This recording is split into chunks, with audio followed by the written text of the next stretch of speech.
Okay, सो ठीक है, atoms की बात करते हैं। हाँ, एटम्स। ओके, सो हमें इस चैप्टर में क्या क्या पढ़ना है? हमें एटम्स के बारे में पढ़ना है, मॉलिक्यूल्स के बारे में पढ़ना है, एटॉमिक नेम, जितने इनकी सबकी वैलेंसीज होती है, कैसे दो एटम्स कंबाइन करके मॉलिक्यूल बनाते हैं, मोल्स क्या होते हैं, आइसोबार्स क्या होते हैं, आइसोमर्स क्या होते हैं। ये कुछ इंपॉर्टेंट टॉपिक्स है इस चैप्टर के। ठीक है, सबसे पहले एटम्स की बात करते हैं। This is the smallest. मैं आपको बस वैसे एक्सप्लेन कर देता हूँ, लिखने में टाइम वेस्ट होगा। So atoms are the smallest particle that take place in a chemical reaction. ठीक है, तो वो सबसे छोटे पार्ट्स, ठीक है, smallest particle, smallest particle which takes part in chemical reaction. This is the formal definition of atoms. तो atoms का मतलब ये होता है। ठीक है, दे मे और मे नॉट एग्जिस्ट फ्रीली। अब वो या तो अकेले रह सकते हैं, ठीक है, फॉर एग्जाम्पल जो नियॉन गैसेस होते हैं हमारे, या inert gases, for example helium. Inert gases और नियॉन गैसेस क्या होते हैं? इनर्ट गैसेस, नियॉन गैसेस का मतलब होता है वो जिनकी फुल्ली फिल्ड लास्ट शेल हो। ठीक है, लास्ट शेल। तो हम उनकी जो लास्ट शेल है अगर वो कंप्लीटली फिल्ड है, तो उसका मतलब है वो क्या है, वो एक इनर्ट गैस है। For example helium. Helium is is क्या होती है हीलियम की कॉन्फ़िगरेशन? दो इलेक्ट्रॉन्स है, सिर्फ टू। तो इसके लास्ट शेल में टू के टू है जितने होने चाहिए के शेल में। This is completely filled. So ये एग्जिस्ट कर सकता है अकेले। He can exist in isolation, और मतलब ये फ्रीली एग्जिस्ट कर सकता है। ऑन द अदर हैंड अगर हम ऑक्सीजन की बात करें, तो ऑक्सीजन सिर्फ O के फॉर्म में एग्जिस्ट नहीं कर सकता, उसे हमेशा O2 के फॉर्म में एग्जिस्ट करना पड़ेगा इन नॉर्मल कंडीशंस। ठीक है, तो it can not exist freely and this can exist freely. तो ये डिफरेंस है, एटम्स मे और मे नॉट एग्जिस्ट फ्रीली। ठीक है, एनी एलिमेंट्स का स्मॉलेस्ट पार्टिकल होता है। ठीक है, इसके बाद हम कुछ एटॉमिसिटी की बात करते हैं। एटम्स की बात कर रहे हैं तो एटॉमिसिटी पे काफी बार क्वेश्चन आ जाते हैं। एटॉमिसिटी मतलब क्या होता है? एटॉमिसिटी मतलब होता है number of atoms in a molecule, अच्छा। है ना। तो अगर एक एटम है सिर्फ मॉलिक्यूल में, फॉर एग्जांपल हीलियम की बात कर रहे थे हम, तो अगर सिर्फ एक एटम है तो उसे हम बोलते हैं मोनोएटॉमिक। अगर एक से ज्यादा है, ठीक है, एक से ज्यादा है अगर, ठीक है, एक से ज्यादा है या फिर दो और दो से ज्यादा है, एक से ज्यादा मतलब होता है पॉलीएटॉमिक।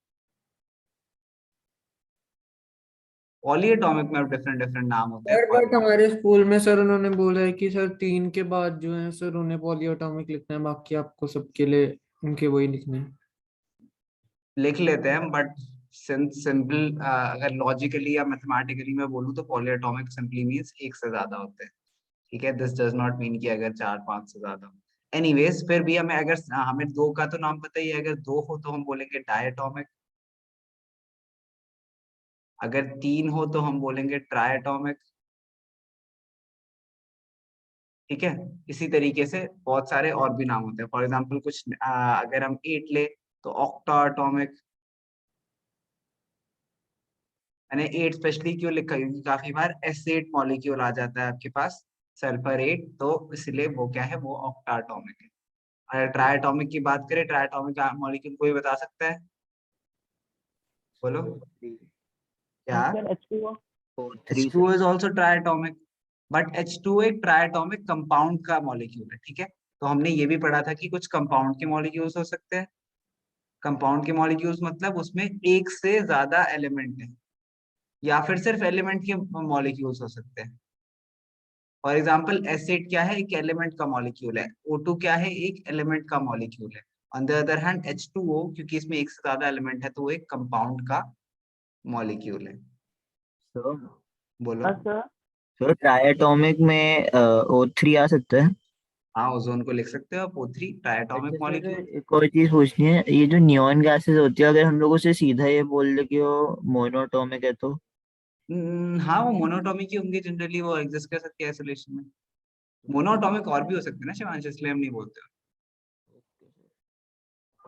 सर अगर एसेट आएगा तो हम ऑक्टा एटॉमिक बोलेंगे पॉलीटॉमिक? ऑक्टा एटॉमिक बोलना है एसिड आएगा तो, मतलब अगर आपको नाम याद है तो, अगर नहीं याद है तो पॉलीएटॉमिक लिख देना। Okay sir. दोनों ही सही आंसर है, octa atomic is more precise and better answer. अच्छा आगे बढ़े। सर सर बोलो। इनर्ट गैस और नियॉन गैस दोनों सेम है? हाँ नियॉन, ऐसी नियॉन एलिमेंट की अगर हम बात करें वो अलग है, डिफरेंट है, ठीक है। नियॉन अगर हम एलिमेंट की बात करें तो वो अलग चीज है। Inert gas on the other hand simply means कि वो सारे क्या है, कंप्लीटली फिल्ड आउटर शेल से। यहाँ पे मैं कुछ मोनोटॉमिक के एग्जांपल्स लिख देता हूँ, HE, NE, AR, KR, XE, RN, Na, ठीक है, ये सारे मोनोटॉमिक, ठीक है। इन सबकी वैलेंसी 0 होती है। इन सब की वैलेंसी मोनोटॉमिक और वैलेंसी का नॉट 1-to-1 रिलेशनशिप नहीं होता है। हाँ इनर्ट गैसेस सबकी वैलेंसी 0 होगी, लेकिन मोनोटॉमिक सबकी वैलेंसी 0 नहीं होगी, because metals on their. For Gases की तो एग्जांपल होगी Na ना। क्या है, Na की वैलेंसी क्या होती है, बोलो बोलो, किसी की तो वैलेंसी याद कर लो। अब तो बेटा पेपर आ गए कल, किसी को थोड़ी सी शर्म नहीं है क्या, मतलब हद हो रखी है। 1 होती है। 1 प्लस या माइनस, इतनी बार लिखा है। Na इज अ मेटल, इसकी +1 वैलेंसी होती है, 0 नहीं होती है, बट ये भी मोनोएटॉमिक है। ऐसे काफी सारे एलिमेंट्स मिल जाएंगे आपको जो मोनोएटॉमिक होते हैं बट उनकी वैलेंसी होती है। सो मोनोएटॉमिक होना मतलब ये नहीं होता कि उनकी वैलेंसी नहीं है। मोनोएटॉमिक सिंपल मीन कि वो अकेले एटम एग्जिस्ट कर सकता है, ठीक है। On the other hand inert gases means की वैलेंसी is 0, मतलब they do not need to lose or gain electrons to form stable, to become stable. They are already stable. Even gases are already stable. ठीक है, इतना याद हो गया सबको, याद आ गया इतना? Yes sir. Yes sir. ठीक है। Yes sir. इसी के साथ साथ यहाँ पे मैं मॉलिक्यूल्स के बारे में लिख देता हूँ। तो मॉलिक्यूल्स के बारे में अगर हम याद करें तो molecules Sir, is a group of 2 or more हाँ। atoms. 2 और मोर एटम्स का कॉम्बिनेशन से बनता है, या फिर ग्रुप ऑफ 2 और मोर एटम्स, ठीक है। ये होता है स्मॉलेस्ट यूनिट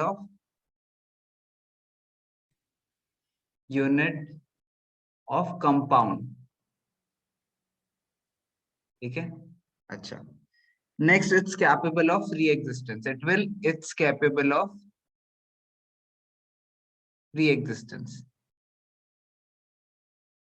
तो एटम्स जबकि हम बात कर रहे थे इट मे और मे नॉट एग्जिस्ट फ्रीली, तो एटम्स की हमने क्या बात करी थी कि इट मे और may not exist freely. On the other hand, all molecules can exist freely. ठीक है, तो ये एक डिफरेंस होता है दोनों के बीच में, ठीक है। एंड इसी में मॉलिक्यूल्स में ही आप डायटोमिक तो हम ऑलरेडी पढ़ चुके हैं, ठीक है। अच्छा मैं आपको कुछ कॉमन लिखा देता हूँ। ट्राई के बाद आप टेट्रा भी होता है, टेट्रा एटॉमिक।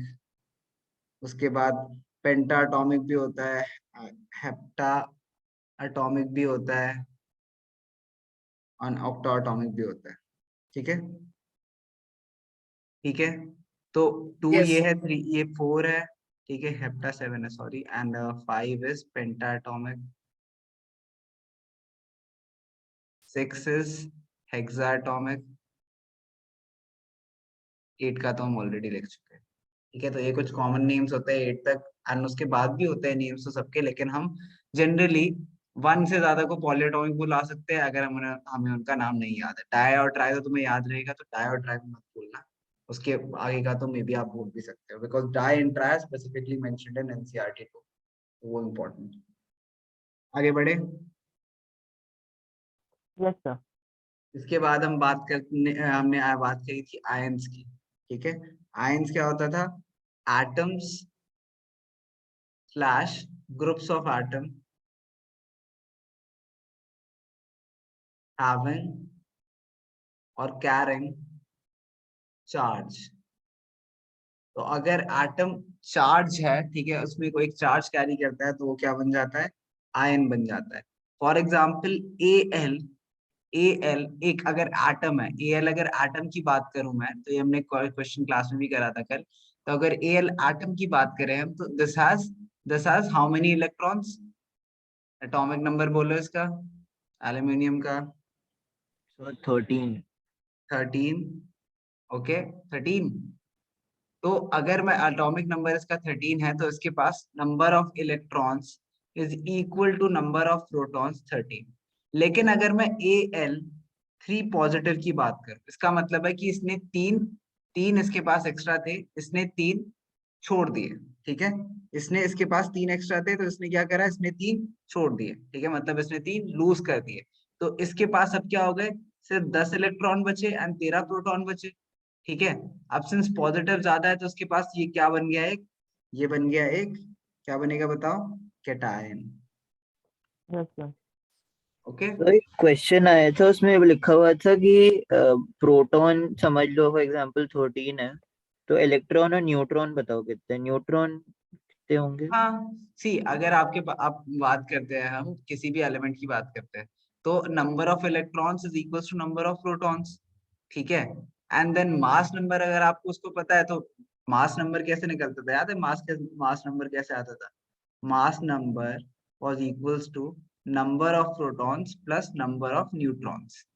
ठीक है, तो अगर आपको मास नंबर पता है, तो आप प्रोटॉन न्यूट्रॉन से निकाल सकते हो। या फिर अगर आपको एटॉमिक नंबर पता है, तो आपको mass number, for example aluminium का मास नंबर कितना है,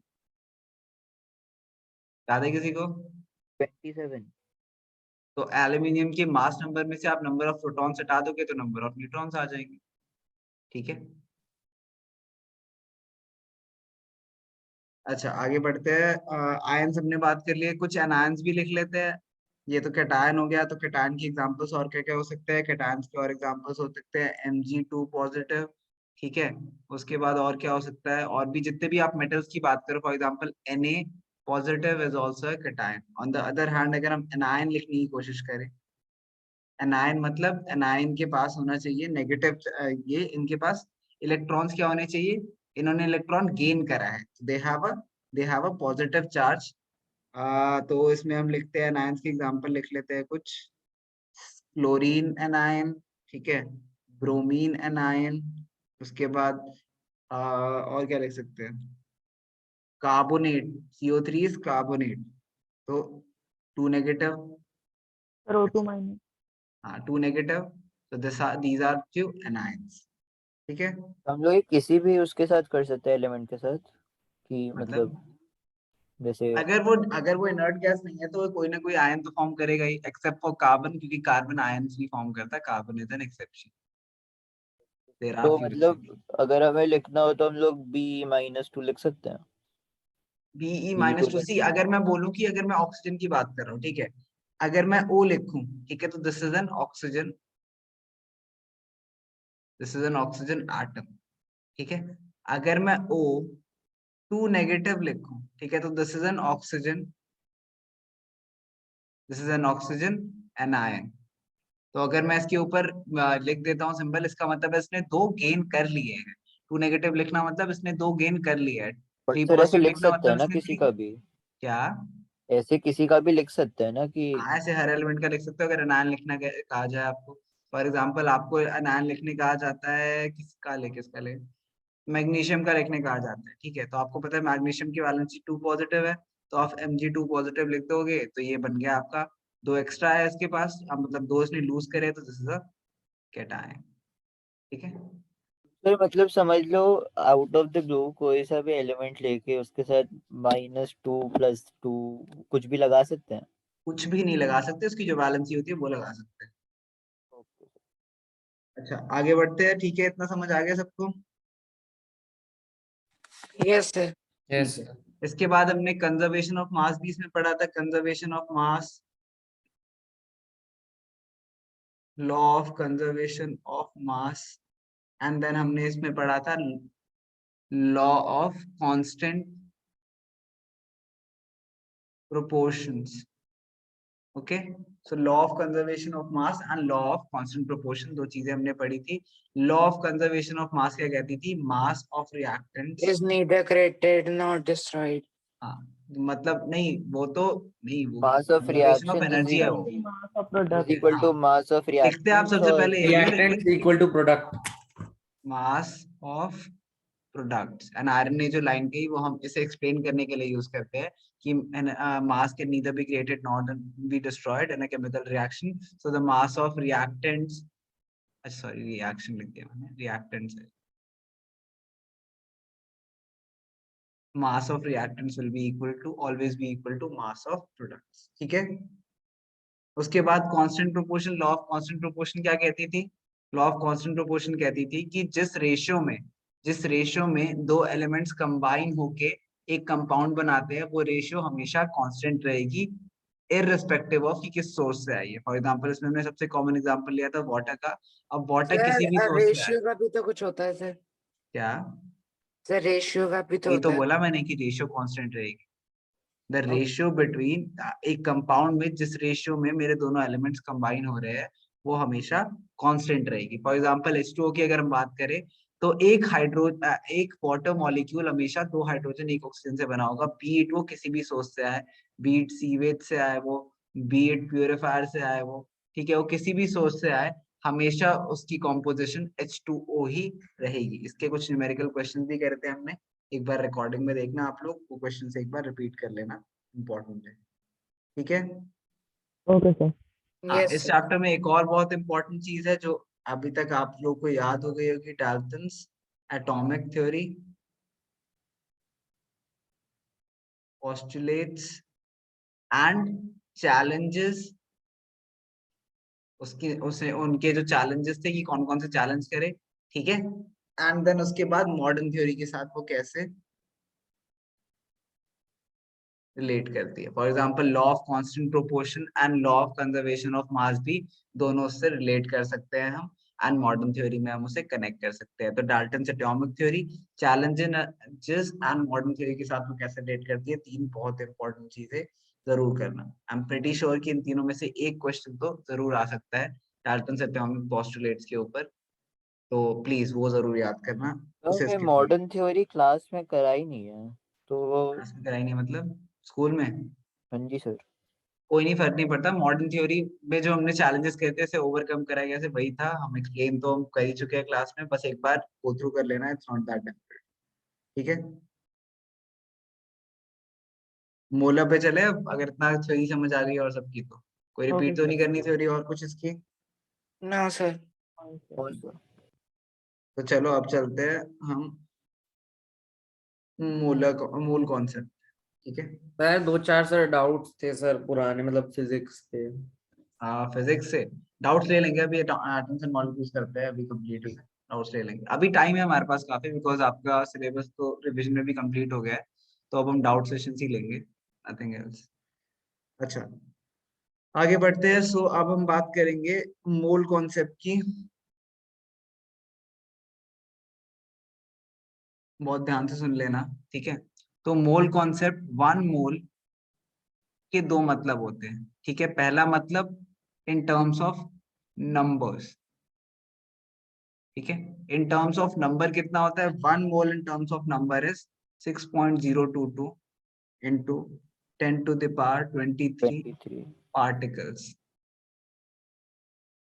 When I write particles, it is because कि ये atoms भी हो सकते हैं, अगर atoms का निकालने के आ गया आपको वन मोल, एंड देन ये molecules भी हो सकते हैं, अगर molecules का वन मोल निकालने का आ गया, ठीक है। अच्छा, नंबर हो गया, ठीक है। अच्छा, इससे हम दो फॉर्मूले सीखते थे कि नंबर ऑफ, हाँ ठीक है, वन मोल ऐसे आता है, ठीक है। अच्छा, अब one mole is also equal to, one mole is also equal to, अगर हम क्वांटिटी की फॉर्म में बात करें, अगर हम क्वांटिटी की फॉर्म में बात करें, तो one mole is equals to the molar mass, ठीक है, is equals to the molar mass, ठीक है, मतलब जितना मोलर मास होगा उसका, वो एक मोल में कॉन्स्टिट्यूट करेगा, ठीक है। एक मोल में कितना है, उस पार्टिकल का मोलर मास, पार्टिकल का, ठीक है, वो एटम भी हो सकता है एंड वो मॉलिक्यूल भी हो सकता है, ठीक है। समझ आया यस सबको? सर। Yes, sir. ओके, चलो ठीक है। तो अगर अच्छा, इससे इससे पहले कुछ और इम्पोर्टेंट बातें, अगर हमें हमें सबसे पहले हमने एटॉमिक मास यूनिट में हमने सबके मास निकालने सीखे थे, ठीक है। एटॉमिक मास यूनिट में हमने हमने सबसे पहले एलिमेंट्स के लर्न करे थे। एलिमेंट्स के हमने क्या करे थे, लर्न करे थे। और जनरली आपको क्वेश्चन में गिवन ही होगा ये तो, लेकिन नहीं भी हो तो इसलिए मैंने रिकमेंड किया था कि आप लर्न कर लो, ठीक है। तो एटॉमिक के एलिमेंट्स के आपको लर्न करने थे। उसके बाद जो मॉलिक्यूल्स होते थे, मॉलिक्यूल्स की आप सिंपली क्या करते थे, सम करके निकालते थे। फॉर एग्जांपल H2O का मॉलिक्यूल लेते हैं तो इसमें हम क्या करते थे, 2 into hydrogen 1U plus oxygen was 16U, so this is 2U plus 16U और this is equals to 18U। 18। ऐसे करके हम सबके एटॉमिक मास निकाल लेते थे, ठीक है। एटॉमिक मास निकाल लेते थे इन AMU, एटॉमिक मास यूनिट्स, ठीक है। AMU का शॉर्ट फॉर्म यू होता था, okay. Yes sir. Just a second.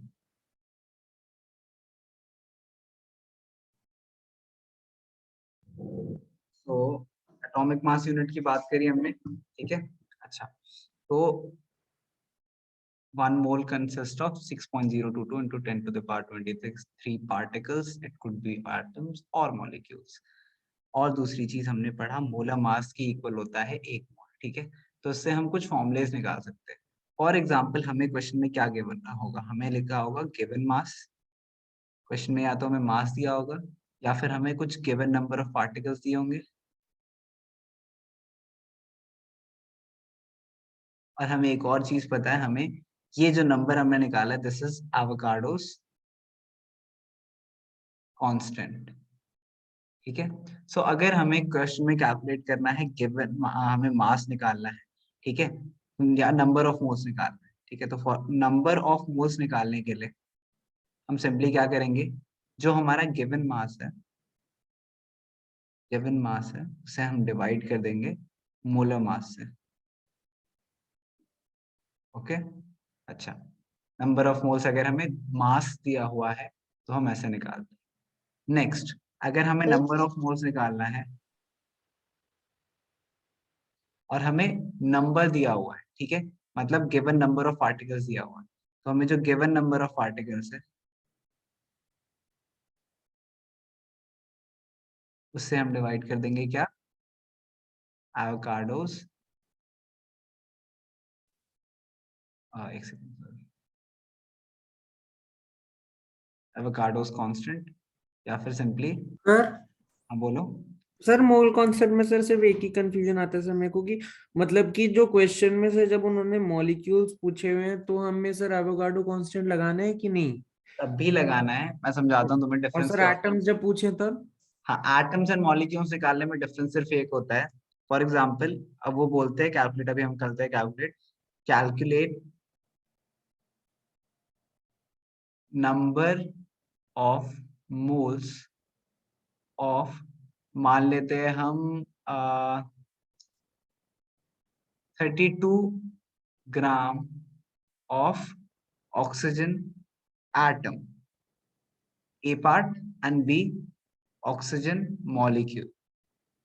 ये क्वेश्चन हम बनाते हैं, ऐसे सॉल्व करते हैं। सो डिफरेंस यहाँ पे फॉर्मूले में कहीं भी नहीं आएगा, ठीक है, फॉर्मूले में कहीं नहीं आएगा, लेकिन जब हम मोलर मास निकाल रहे हैं तो डिफरेंस आएगा। सिर्फ यहाँ पे सिर्फ मोलर मास में डिफरेंस आएगा। अब ऑक्सीजन एटम का मोलर मास क्या होगा, सिंस ऑक्सीजन एटम सिर्फ O है, इसका मतलब हम सिर्फ 16U ऐड करेंगे इसमें, 16U को हमने ग्राम एटॉमिक मास में कन्वर्ट करा तो 16 ग्राम आ गया। तो molar mass is 16 gram. On the other hand अगर हम ऑक्सीजन मॉलिक्यूल की बात करें तो वो O2 मॉलिक्यूल होता है। So this is molar mass यहाँ पे कितना हो जाएगा, 2 into 16 which is equals to 32 32 gram. Grams. तो अगर मुझे नंबर ऑफ मोल्स निकालना है ए पार्ट में तो मैं क्या करूंगा, number of moles is equals to, हमेशा फॉर्मूला लिखना, फॉर्मूले को काफी बार नहीं लिखते हो आप लोग, number of moles is equals to given mass divided by molar mass. और मोलर मास कैसे कैलकुलेट करा है वो भी आपको हर क्वेश्चन में दिखाना है। तो दिस इज गिवन मास 32 ग्राम है, डिवाइड बाय मोलर मास 16 ग्राम है, so this becomes 2 moles of oxygen atoms, ठीक है। अच्छा, on the other hand b part अगर हम करें तो number of moles is equals to given mass divided by molar mass which is equals to, क्या हो जाएगा इसमें, 32 gram divide by 32 gram which is equals to 1 mole of oxygen molecules. ठीक है, तो ये डिफरेंस है दोनों चीजों में, और किस चीज का डिफरेंस नहीं है। अगर नंबर्स की बात करें तो नंबर्स में भी देख लेते हैं एक बार। मान लो आपको क्वेश्चन आता है, मान लो आपको क्वेश्चन आता है कि नंबर निकालना है, ठीक है, तो फॉर एग्जांपल बोलते हैं calculate the number of moles इन, बिल्कुल सिंपल रखते हैं कैलकुलेशन क्योंकि टॉपिक समझना है हमें, 6.022 इंटू 10 टू द पावर 23, ठीक है, 4 into 6.022 into 10 to the power 23, A oxygen atom, B oxygen molecule. ठीक है, ठीक है, अच्छा अब क्या हो रहा है, अब ध्यान से समझ के देखते हैं, ए पार्ट देखते हैं इसका। तो हमें number of moles is equals to, number of moles is equals to, कैसे निकालते थे हम number of moles equal to, हमें जो गिवन नंबर दिया होता था उससे हम क्या डिवाइड करते थे, ये देखो फॉर्मूला देखो यहाँ पे, सर आप given Given number number of divide by particles upon 6.022 into 10 to the power 6. 23। तो यहाँ पे गिवन नंबर क्या है, ये 4 into 6.022 into 10 to the power 23 divide by 6.022 into 10 to the power 23, ये दोनों कट गए, आंसर 4 आ गया। B part number of moles, अच्छा गिवन नंबर क्या है, again same 4 into 6.022 into 10 to the power 23। On the other hand नीचे क्या लेना है हमें, अभी भी हमें वही लेना है कि फॉर्मूला तो चेंज हुआ ही नहीं, तो अभी भी कितना आया, तो सर मतलब कि जब ये वाला मतलब पॉइंट्स वाला दिया हुआ है तब कुछ भी चेंज नहीं होगा, पर अगर उन्होंने मोल्स फाइंड करने के लिए बोला हुआ है ऊपर वाले की तरह मोल्स ही तो फाइंड करें हमको हमने, करना है। मोल्स ही फाइंड करें हमने, एंड बिलीव मी मैं आपको हर क्वेश्चन के लिए कोई जनरल सेंस नहीं बता सकता, लेकिन आप लॉजिकली अगर चलोगे तो ध्यान से सुनो, आप इसका लॉजिकली मतलब समझते हैं।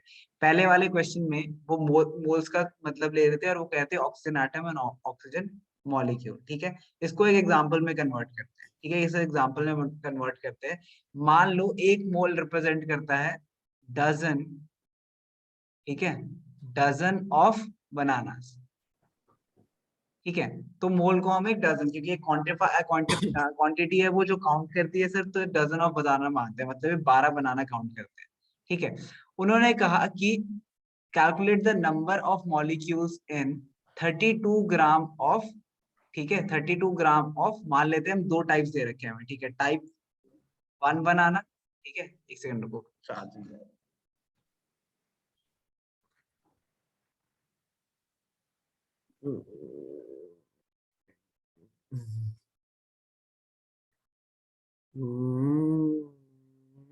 गाना गा ले तुम।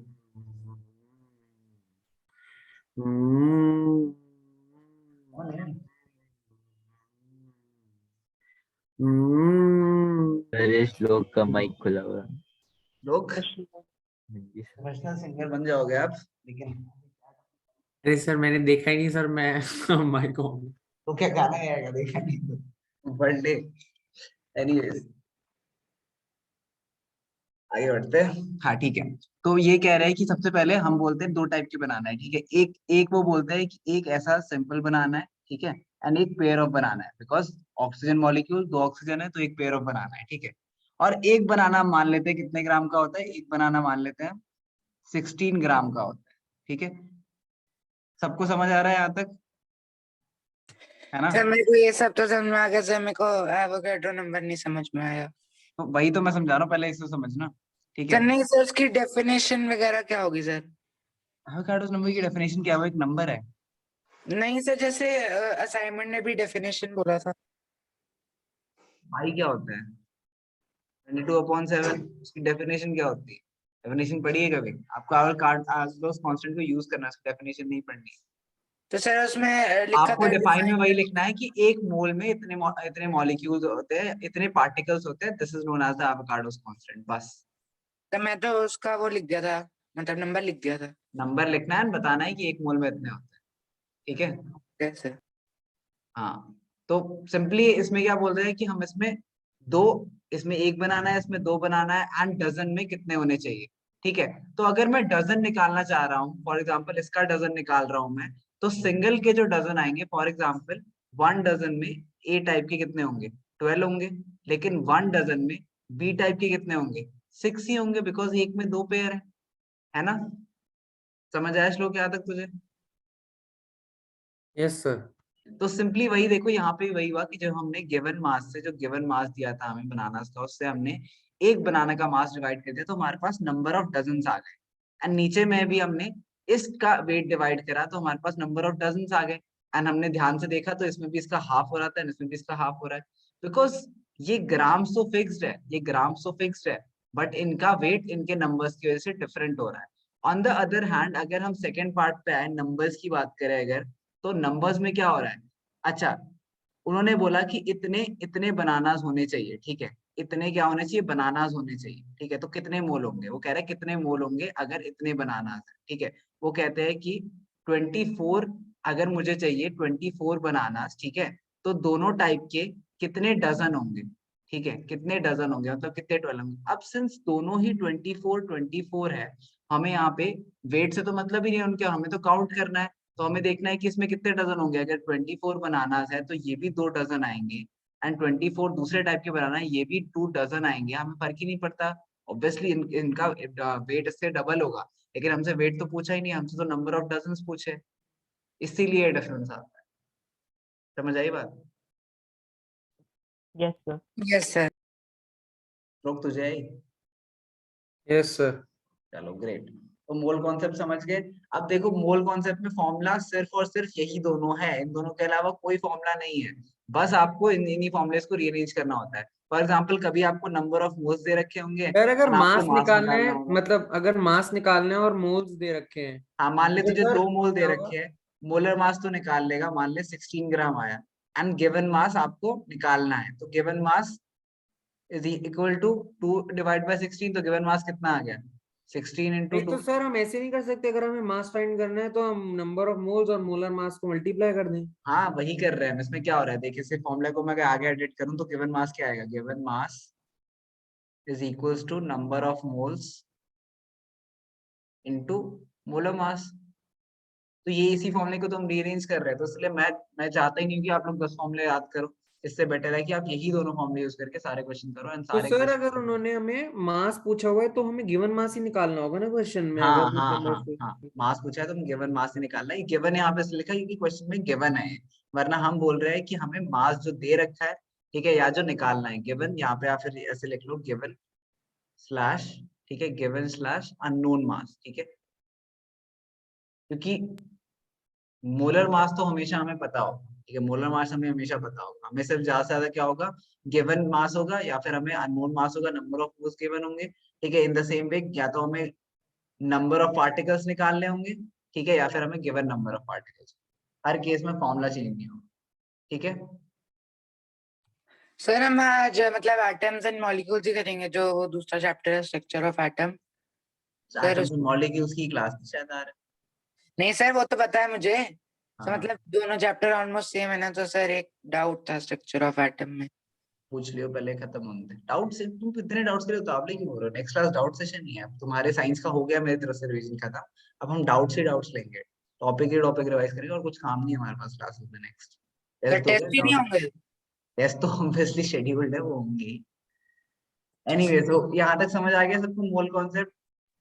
यस प्रीवियस के सर। क्वेश्चन दोबारा प्रैक्टिस कर लेना, मोल पेपर में गलत मत करके आना। अब लास्ट टॉपिक डिस्कस करते हैं, आइसोमर्स, आइसोबार्स एंड आइसोटोप्स।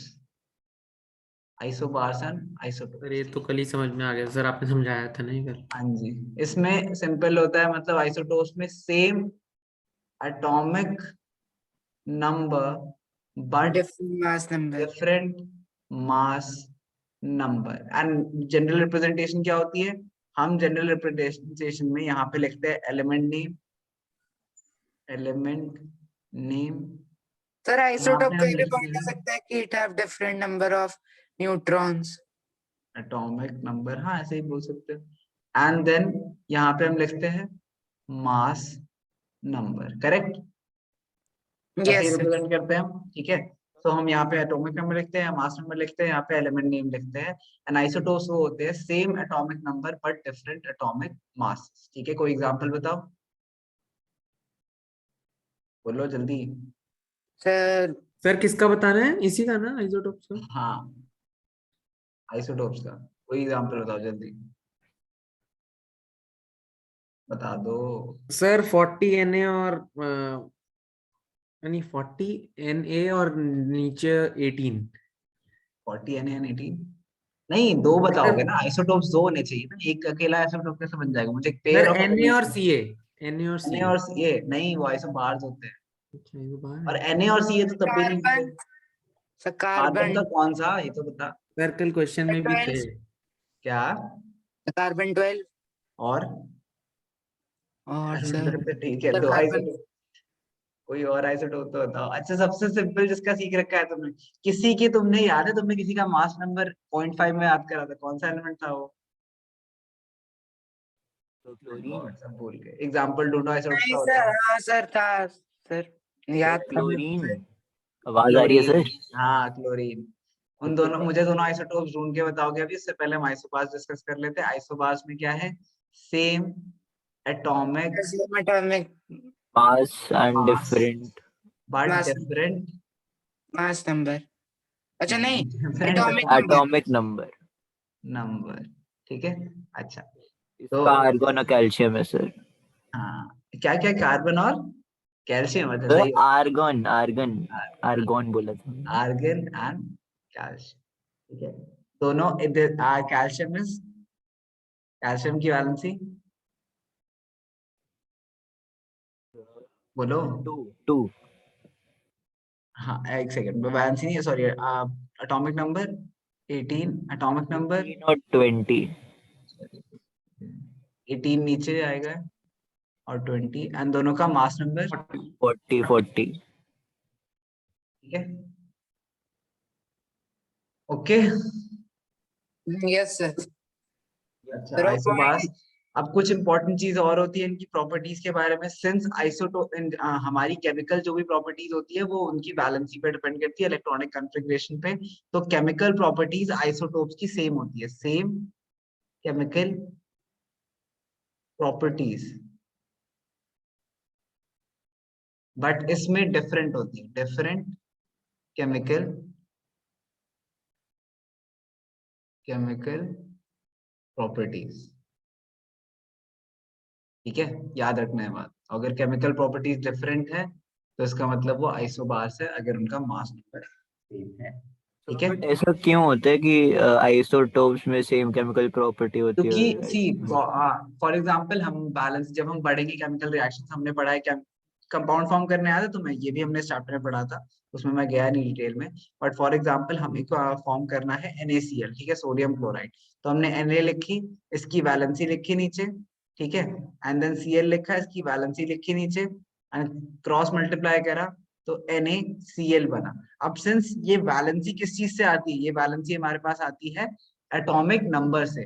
तो अगर एटॉमिक नंबर सेम है तो एक एलिमेंट हमेशा सेम एक्ट करेगा हर केमिकल प्रॉपर्टीज में, तो उसकी केमिकल प्रॉपर्टी सेम रहेगी। ऑन द अदर हैंड, अगर यहाँ पे डिफरेंट, हमारे डिफरेंट वैलेंसीज हो गई, देख लो ना, एग्जांपल ही देख लो, आर्गन एक इनर्ट गैस है, आर्गन एक इनर्ट गैस है। On the other hand calcium क्या है, कैल्शियम एक कैल्शियम की वैलेंसी है, एंड दैट टू वैलेंसी क्या है, 2 पॉजिटिव, ठीक है।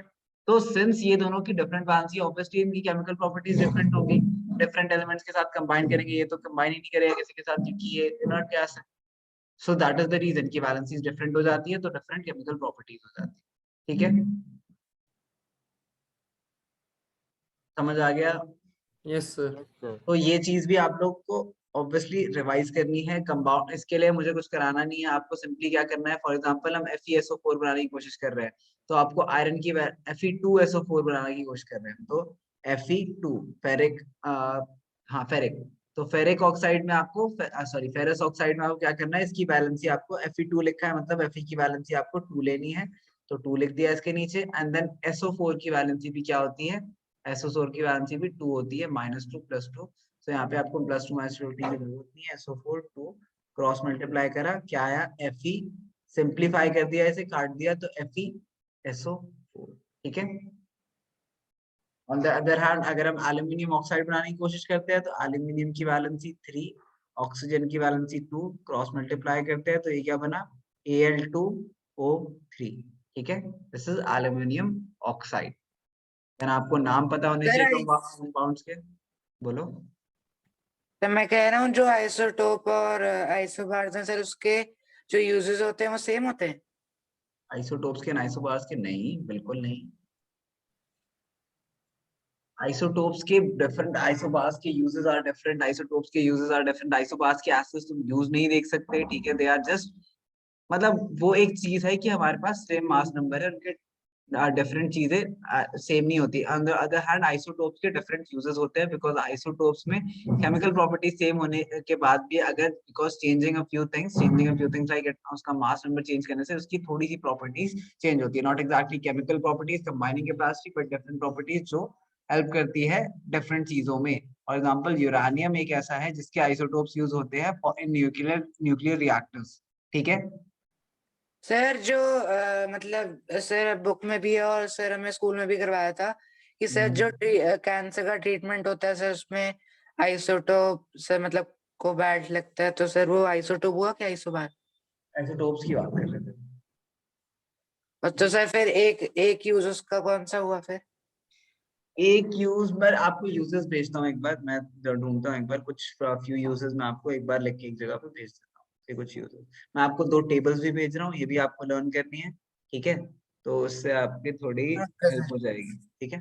सर इसकी तो रिकॉर्डिंग कब तक भेजोगे आप? इसकी रिकॉर्डिंग मैं इस वीक, हाँ ठीक है, वीक खत्म ही तो हो गया बस, तो फ्राइडे को मैं, फ्राइडे सैटरडे सारी रिकॉर्डिंग अपलोड हो जाएगी।